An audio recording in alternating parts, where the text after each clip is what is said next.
Let's take a look at the immune system and talk a little bit about innate immunity and some differences between it and adaptive immunity, which we will cover a little bit more in a later video.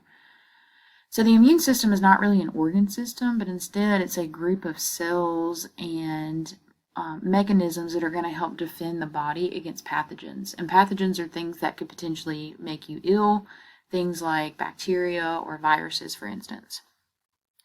So your immune system, again, is made up of many different types of cells. Most of these are going to be leukocytes or white blood cells that are going to be protecting you against these pathogens. And those leukocytes are also going to help produce certain types of chemicals that are going to play a role in protecting us from these pathogens as well. Along with those cells, we also have certain physical barriers on our body that are going to be used to protect us from pathogens. And so our immune system is essentially divided into two major parts. You have what's called your innate immunity and your adaptive immunity. So those are kind of the two branches that contribute to the immune system and to helping protect us from pathogens. So we're going to focus on innate immunity in this video, and innate immunity is basically all of the defenses that you were born with and ones that are non-specific. So they're not going to be developing any kind of specific response to a flu virus versus a streptococcus bacteria. The response is going to be the same all across the board, regardless of what the pathogen is that you're trying to fight off. So some examples of innate immunity that we have would just be like barriers like the skin or mucous membranes, or if we have things like an inflammatory reaction to a pathogen or developing fever against a pathogen. All of those responses are going to be relatively the same regardless of what the pathogen is. Okay, so there's no really discrimination between pathogens with innate immunity. Now in adaptive immunity, this one is also known as specific immunity because this is when you are going to develop a very specific response to specific pathogens. So the way that you respond to like the influenza or flu virus, for instance, is going to be a completely different response than what you would have to a streptococcus bacteria. You're going to have a completely different adaptive response to those different pathogens. And so there are different cells involved in adaptive immunity, and that branch of immunity is actually going to help us develop a memory to a pathogen so that we can fight it off better and more quickly in the future if we ever come into contact with it again. So the adaptive branch is really what gives us an immunity to a pathogen, meaning we have a memory of it, and so if we encounter it later, we can fight it off more quickly and more efficiently. But let's look at innate immunity first, and we'll focus on that one, and then we'll cover adaptive in a later video.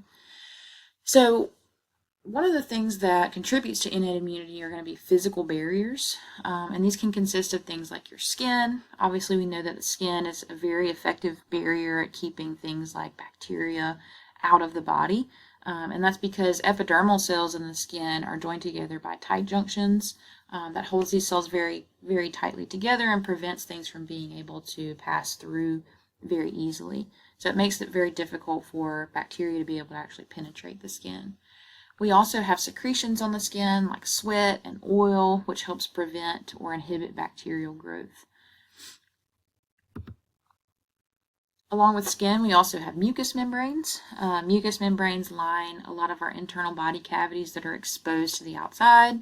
So like the inside of your nasal cavity, the inside of your trachea and esophagus, those organs are going to be lined with mucous membranes on the inside.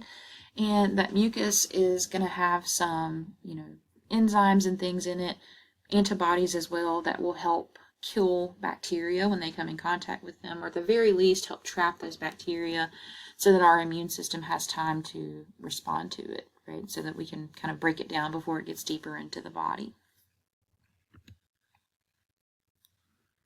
Now we know that sometimes, cells, bacterial cells, for instance, may get through these barriers that we've just mentioned. And if they do get past these barriers, then we have kind of a second line of defense, which consists of cells. So cells like leukocytes, white blood cells, and large white blood cells like macrophages.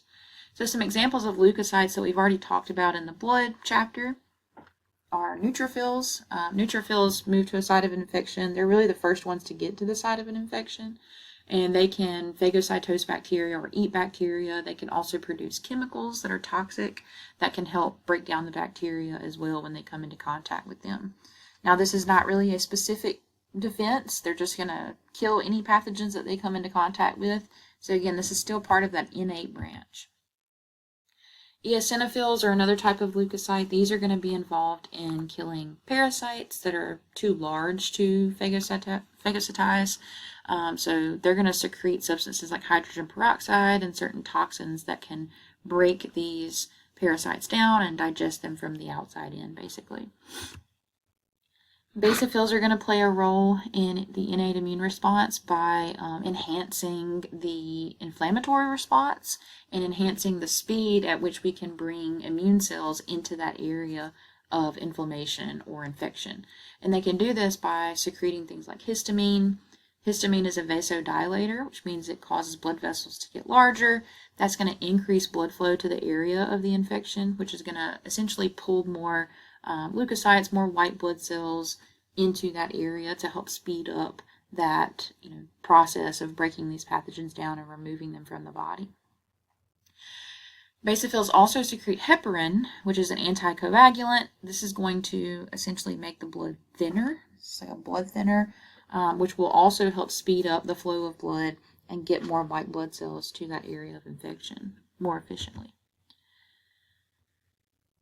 Now, lymphocytes, these are actually going to play a role in both the innate response and the adaptive response of immunity. So lymphocytes, remember there are two types. We have B lymphocytes and T lymphocytes.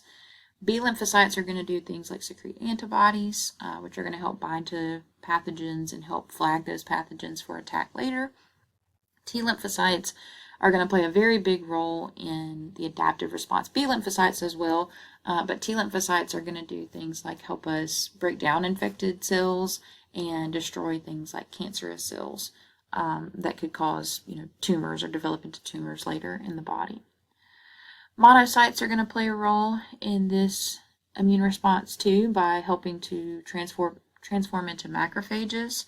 Once they get into the tissues. So they leave the blood, get into the tissues, become macrophages, and there they can act as phagocytes. So they can digest bacterial cells, and then they can present antigens from those bacterial cells on their cell surface so that they can be responded to by the T cells of the adaptive immune response. So lymphocytes and monocytes, a lot of these leukocytes are going to kind of play a role in both the innate response and the adaptive response. So just keep that in mind moving forward.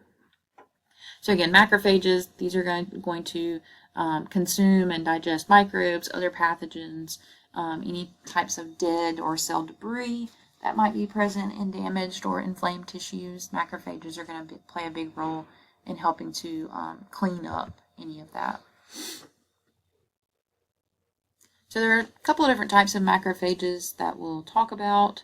We'll talk about like dendritic cells. Those are ones that you typically find in the skin. Microglia you can find in the brain. Alveolar macrophages are in the lungs. Those help break down pathogens or debris that get down into the lungs. And then stellate macrophages are found in the liver. So lots of different types of macrophages that we can see in the body, found in various tissues. But again, their main role is to just digest pathogens, digest worn out cell debris or damaged cell tissues and debris, remove those from the body for us. So now let's look at some protective proteins that are involved in the innate response. We'll start with interferons. So interferons are proteins that get secreted by cells in response to a viral infection. So when a cell is infected by a virus, it will secrete these interferons, and those interferons will bind to basically the cell membrane of neighboring cells and prevent the virus from being able to get into those neighboring cells. So this essentially will prevent the virus from being able to replicate as efficiently, and so you're not going to have as many viral particles get into the body and spread through the body thanks to these interferons. We also have what's called the complement system. This is made up of proteins that are made by the liver, and these are going to circulate in the blood, and when they become activated by responding to a pathogen, They basically undergo this long cascade of events that causes these proteins to be inserted in the cell membrane of that pathogen, especially a bacterial cell, for instance. These proteins insert themselves in the cell membrane of that bacteria and essentially just poke a big hole in that cell membrane, which will cause lysis of that bacteria or splitting of that bacteria, which will essentially kill that pathogenic cell. Along with killing the pathogen, it's also going to help stimulate, these proteins will help stimulate inflammation, which again will help speed up this repair process and this attack process on these pathogens. We also have lysozymes present, especially in places like the mucous membranes. We have lysozymes. These are antimicrobial enzymes that help break down bacteria. So we find these in places like our mucous membranes. We have lysozymes in the saliva, or spit, right? We have lysozymes in sweat and also in lacrimal fluid or tears. And these lysozymes help prevent bacteria from being able to grow in those areas where you see those fluids by killing those pathogens for you. We also have things like stomach acid in the stomach, which will help digest pathogens that you might come into contact with, that you might ingest. Lactic acid and salt in the sweat is going to kill pathogens on the surface of the skin, or at the very least inhibit them from being able to grow efficiently on the skin. Along with the production of those proteins, we also have the inflammatory process or inflammation. So this is going to happen when you have a local infection caused by some type of tissue damage. For instance, if you get a splinter, if you accidentally cut yourself or something like that. This will lead to 4 cardinal signs of inflammation. Those are redness, swelling, heat, and pain. And so those 4 things are going to help to start that healing process and speed up that healing process in that inflamed tissue. So some purposes of inflammation, to really recruit white blood cells to the area, especially ones that are good at phagocytosis. We want those to be in the area of the damaged tissue to help clear up any dead cell debris from that damage and to help clear up any to help clear up any bacteria that might get into the body due to that damaged area of tissue. In this inflammation process, we talked about how basophils can secrete histamine. That histamine will help recruit white blood cells to the area by causing inflammation, by causing swelling. It helps increase vasodilation, makes the blood vessels larger. It's going to increase blood flow to the tissue. That increase in blood flow is what's going to cause that redness in the area, and it's also going to cause heat in that area, because blood is warmer than the rest of the body, and blood is also red. So when you have an increase in blood flow, it's going to cause redness and heat in the area.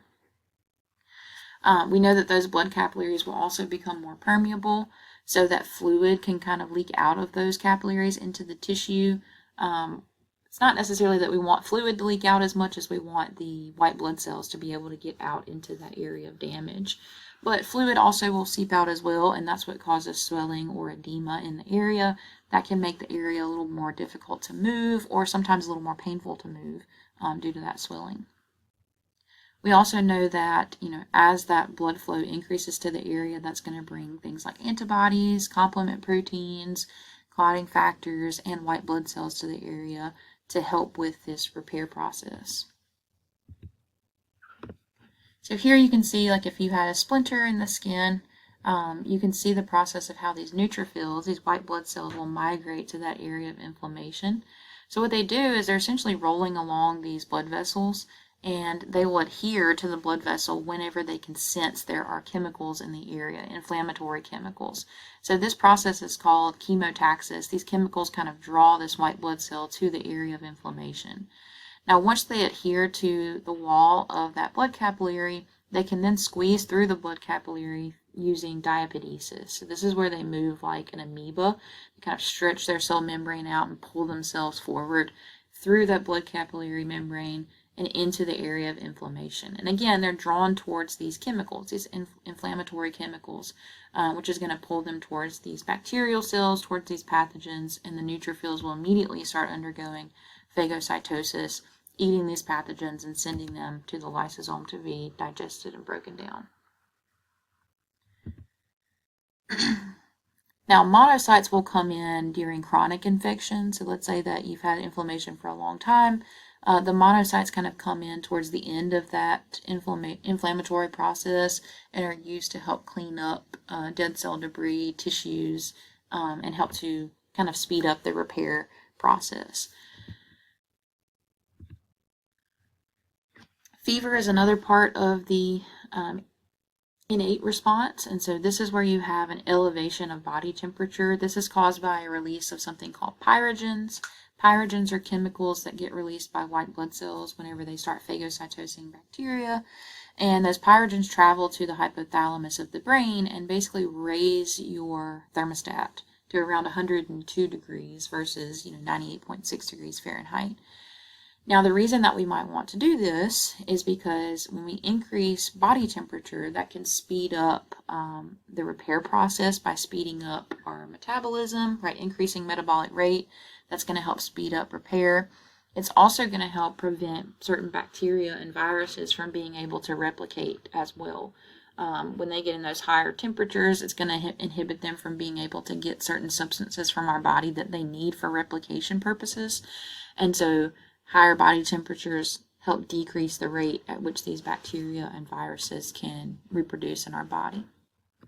Now, when we develop that fever, obviously your body is going to try to increase the body temperature in a couple of ways. You might experience chills when you have a fever. When you get chills and you start shivering, that shivering is going to raise your body temperature even more, right? This is your body's way of trying to develop this fever. You'll also notice redness sometimes. That redness is because of an increase in blood flow. Blood we know is warmer than the rest of the body, and so you might notice some redness, some flushing in the cheeks. Now, as the fever starts to end, so once the infection is defeated, that pyrogen secretion will cease, and at that point your body temperature should return back to normal. And at this point, that's when you're going to start to see vasodilation. Your blood vessels are going to dilate, get larger to try to release heat from the body, and you're going to start to sweat. So when you hear someone say, oh, your fever broke, you typically see redness of the skin and sweating because your body is trying to cool itself off. It's trying to get back down to that normal body temperature. We know that fevers can be extremely dangerous if they get way too high because really high temperatures in the body can cause damage to proteins. Proteins can start to melt at really high temperatures, and this can cause problems in the brain, especially because those proteins in the brain can start to melt or essentially change their shape. And that can lead to brain damage or death if the temperature becomes way too high. So if you have a really, really high fever, it's always a good idea to take some medications to try to lower it a little bit so that you don't have any permanent brain damage get caused because of it.